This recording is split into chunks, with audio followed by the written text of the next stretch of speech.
सार्वजनिक बांधकाम विभागाकडून मंत्र्यांच्या बंगल्यावर 6 वर्षात 52 कोटींचा खर्च तर पाणी आणि वीज बिलापोटीचे 26 कोटी खासगी कंत्राटदाराच्या खात्यात वळवण्यात आल्याचा धक्कादायक खुलासा।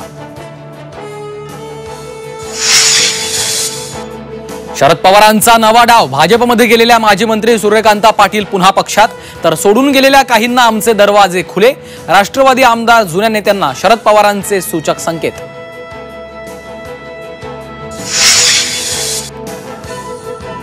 मनोज जरांगेंचं 6 जुलैपासून पुन्हा राज्यव्यापी आंदोलन, मुंबईत धडकणार जरांगेंचा मोर्चा। भुजबळांना दंगली घडवायच्या आहेत, अंतरवाली सराटीत पोहोचताच जरांगेंचा भुजबळांवर निशाणा।